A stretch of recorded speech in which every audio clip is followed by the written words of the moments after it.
Hello dear student, this is Madhav Kumar, your maths instructor at Catalyst Academy Hyderabad. आज मैं different topic लाया हूँ आपके लिए जिसका नाम है सर्स। और आज हम डिस्कस करेंगे सर्स क्या है और उसके रिलेटेड डिफरेंट क्वेश्चंस और फार्मूलाज डिस्कस करेंगे। तो सबसे पहले हम डिस्कस करते हैं कि सर्स क्या है। So basically surds is a term या value. Surds is a terms or value that cannot be simplified into a simple whole number or simple fraction. इसका मतलब ये है कि अगर आपके पास कोई भी टर्म या कोई भी फ्रैक्शन हो जो सिंप्लीफाइड ना हो सके, उसको हम क्या कहेंगे? सर्ड्स कहेंगे। मीन्स जिसको हम सिंगल टर्म में या होल नंबर में नहीं लिख पाएँ। अब देखें एग्जाम्पल, अगर मेरे पास रेडिकल 9 हो तो इसको मैं क्या कर सकता हूँ, 3 की स्क्वायर देकर और रेडिकल को मैं 1/2 लिखता हूँ, तो ये हमारे पास 3 बन जाएंगे। क्योंकि इसे हम 3 कह रहे हैं तो इस वजह से ये एक सिंपल होल नंबर आ जाएगा। तो इसी तरह से कोई ऐसा नंबर जो हमारे पास इस तरह की फॉर्म में नहीं आ सके, मीन्स सिंप्लीफाइड फॉर्म में ना आ सके, होल नंबर या सिंपल फ्रैक्शन में नहीं आ सके, तो हम उसे सर्ड्स कहते हैं। जैसे कि अगर हमारे पास रेडिकल 2 हो, अब रेडिकल 2 हम इसको जो है स्क्वायर और इस तरह की फॉर्म में नहीं लिख सकते, तो इसलिए हम इसे सर्ड्स कहेंगे, क्योंकि ये हमारे पास सिंपल या सिंप्लीफाइड फ्रैक्शनल फॉर्म या होल नंबर में इसे नहीं लिख सकते, तो इस तरह से हम इसे सर्ड्स कहते हैं। तो समझने के लिए ये कह सकते हैं कि सर्ड ऐसी चीज़ जिसकी पावर हमारे पास फ्रैक्शनल मिल जाए। जैसे कि हमारे पास अगर रेडिकल 5 हो जाए तो ये आपके पास एक सर्ड्स हो जाएगा, और इसी तरह से अगर हमारे पास रेडिकल 11 हो तो हमारे पास वो सर्ड हो जाएगा, क्योंकि इसको हम सिंप्लीफाइड फॉर्म में या सिंप्लीफाइड होल नंबर में नहीं लिख सकते। तो उसी तरह से इन तरह के नंबर्स को हम सर्ड्स कहते हैं। और मेरा जो बेसिक मतलब था आपको सर्ड्स से रिलेटेड जो फार्मूलाज हैं उसको समझाऊं। अच्छा, अब डियर स्टूडेंट्स यहाँ देखें, अगर आपके पास रेडिकल 2 हो, इसका मतलब ये है कि 2 के पावर 1/2 है।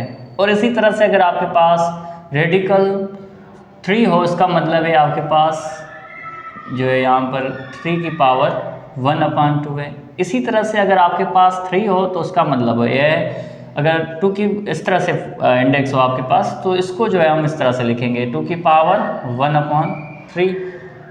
सो इसको हम इंडेक्स कहते हैं या इंडेक्स कहते हैं, सही है।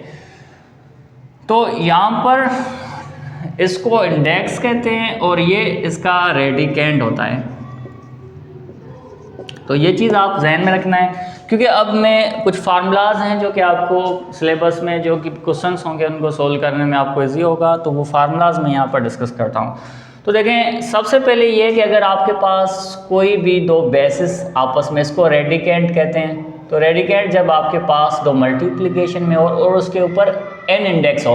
अब यहाँ पर n इंडेक्स का मतलब ये है कि आपके पास इंडेक्स कुछ भी हो सकता है और कोई भी दो नंबर्स आपस में मल्टीप्लाई कुछ भी हो सकते हैं। a भी लिखें, इसका मतलब ये है कि कोई भी नंबर हो सकते हैं, कोई भी रियल नंबर्स हो सकते हैं, ठीक है। तो अब यहाँ पर इसका मतलब ये है कि फार्मूले में अगर आपके पास कहीं पे भी इस तरह की चीज़ गिवन हो तो आप उसको इस तरह से लिख सकते हो। इसका मतलब ये है कि आप रेडिकल a के ऊपर अलग से दें n के साथ इंडेक्स जिसका n होगा, और मल्टीप्लाई के साथ b को अलग लिखें। तो ये आपके पास जो फर्स्ट फार्मूला मैंने यहाँ पर लिखा है ये है। अब ये क्वेश्चन अगर हमारे पास आ जाए तो हम इसे कैसे सोल्व करेंगे, तो ये मैं आपको यहाँ पर समझाता हूँ एग्जाम्पल के साथ। अब देखें, यहाँ पर अगर मैं इस क्वेश्चन की बात करूं तो मेरे पास इस तरह से क्वेश्चन होगा। अब देखें, ये क्वेश्चंस मैं आपको कराता हूं इस तरह के, अगर फार्मूला यहाँ पर यूज़ होगी तो इस तरह के क्वेश्चंस करता हूं। अब देखें, अगर यहाँ पर इस तरह से होता कि 10 की पावर यहाँ पर इंडेक्स 3 है, तो देखें अब यहाँ पर मैं क्या करूँगा, इस तरह की अगर फॉर्म मेरे पास आ जाए तो मुझे पता है कि 2 × 5 10 होता है, तो मैं इस 10 को इस तरह से लिखूंगा और ये 3 इंडेक्स यहाँ पर सेम रहेगा। अब जो सेकंड मेरा स्टेप होगा वो ये होगा, जैसे कि अब मुझे पता चल गया है कि a और b क्या है। यहाँ पर ये आपके पास a, ये आपके b है और ये इंडेक्स आपकी 3 है। तो अब क्या करेंगे, a अलग से लिखेंगे, मल्टीप्लाई b अलग से लिखेंगे, बस अब इनकी इंडेक्स यहाँ पर भी अलग से आ जाएगी, यहाँ पर भी अलग से आ जाएगी। तो जो फर्स्ट स्टेप होगा आपका वो ये आपको कंसीडर करना होगा कि यहाँ पर a और b क्या बनेंगे, जो कि मैंने यहाँ पर a और b बना दिए हैं। अब यहाँ पर जो है a और b के हिसाब से यहाँ पर फार्मूला अप्लाई हो रहा है। तो आपको n वैल्यू मिली है, मतलब n की वैल्यू 3 मिली है, तो यहाँ पर आपने 3 वैल्यू पुट की है, यहाँ पर भी अलग से की है, यहाँ पे अलग से की है।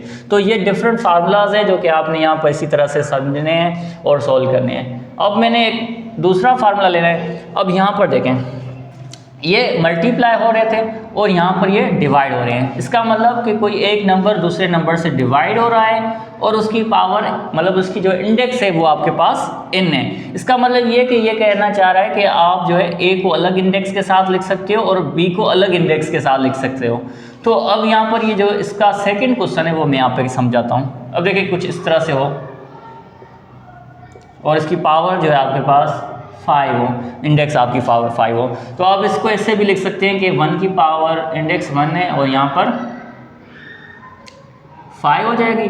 डिवाइडेड में ये आपके पास रेडिकल में 2 होगा और इनकी इंडेक्स होगी 5। तो इसी तरह से जो आपके पास ये फार्मूला होगा तो उसको इस तरह से आप सोल्व करेंगे। अच्छा, ये छोटे फार्मूलाज नहीं होते, ये एक चीज़ में सारी कुछ चीज़ें इस्तेमाल होती हैं। तो जो हम नेक्स्ट एक्सरसाइजेज करेंगे या जो चीज़ें करेंगे वहाँ पर आपको पता होना चाहिए कि हम कौन सी आइडेंटिटी या कौन सा फार्मूला किस जगह पर किस तरह से इस्तेमाल कर रहे हैं। तो मेरा ये वीडियो बनाने का सिंपल ये मकसद था कि आप समझें कि ये आइडेंटिटी किस तरह से यूटिलाइज होगी और किस तरह से हम इसको सोल्व करेंगे। और अब ये आपके पास सेकंड का आंसर आ गया है। और इसी तरह से अगर आपके पास इस तरह की आइडेंटिटी होती, मीन्स अब जो बेस होगा या आपके पास जो रेडिकेंट होगा उसकी पावर क्या होगी, मैं यहाँ पर कह रहा हूँ कि कोई भी रेडिकेंट है उसकी पावर m है और उनका इंडेक्स आपके पास n है, तो वो किस तरह से हो जाएंगे, ये आपके पास इस तरह से हो जाएंगे। आप ऐसे भी लिख सकते हो सिंपल के ये आपके पास m आ जाएगा, n इधर, ये m इस तरह से आप लिख सकते हो। तो सिंपल इस आइडेंटिटी का जो मतलब है या किसी भी आइडेंटिटी या इस तरह की फार्मूले का मतलब ये होता है कि आप इस तरह की फॉर्म को इस तरह से लिख सकते हो। तो बेसिकली जब भी आइडेंटिटीज़ या फार्मूलाज की बात होती है उसका मतलब ये है कि आपके पास एक्सेस है कि आप इस तरह से नंबर्स को रख सकते हो। तो अब देखिए यहाँ पर हमें एक एक्सेस मिलता है कि अगर आपके पास इस तरह का टर्म दिया हुआ हो, मैं इसकी एग्जांपल यहाँ पर लिखता हूँ। फॉर सपोज आपके पास ऐसा कुछ लिखा हुआ होता कि 5 की पावर 3 है और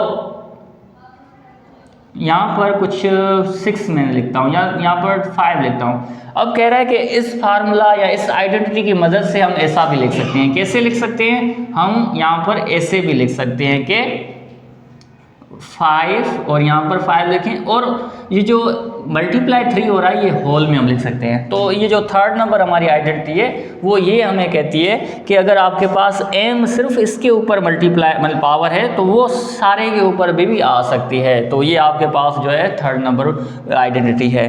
अब फोर्थ आइडेंटिटी आपके पास क्या है, वो ये है कि अगर आपके पास कोई भी 5 की पावर n है, या मैं यहाँ पर n की जगह पर स्क्वायर लिख देता हूँ और यहाँ पर ये रेडिकल है। तो आमतौर पे मैंने आपको बताया था कि अगर आपके पास किसी भी नंबर की पावर रेडिकल अगर आपके पास है तो उसका मतलब है कि किसी नंबर की पावर हो जा रही है हाफ, मीन्स किसी भी नंबर की पावर मीन्स ए बेस है उसका पावर आपके पास 1/2 आ रहा है। तो इसी तरह से अगर यहाँ पर मैं 3 लिखता हूँ और इधर भी 3 है, मीन्स किसी भी नंबर का पावर भी 3 हो और उसका इंडेक्स भी अगर आपके पास 3 हो तो इसका मतलब ये होगा कि आप उसका सिर्फ बेस ही लिखेंगे। कैसे, देखें यहाँ पर अगर मैं इसको ऐसे सोल्व करूँ तो ये 5 की पावर 3 आ जाएगी और स्क्वायर में आपके पास मीन्स जो होल पावर आ जाएगी वो 1/3 आ जाएगी। अब 3 मल्टीप्लाई 1/3 कैंसिल होकर आपके पास 3 बचेंगे। तो इसका मतलब ये कि आपके पास इस तरह की कंडीशंस में सिर्फ आपके पास 3 बचेगा। सही है। तो यहाँ पर सॉरी यहाँ पर मैंने गलती कर दी है, यहाँ पर बेस आपका 5 है। तो देखें इस तरह की जो कंडीशन आएगी उसमें आप सिर्फ बेस लिखेंगे जब आपके पास इंडेक्स और पावर सेम हो एक ही टर्म की। सो आई होप आपको ये क्वेश्चन समझ में आए होंगे।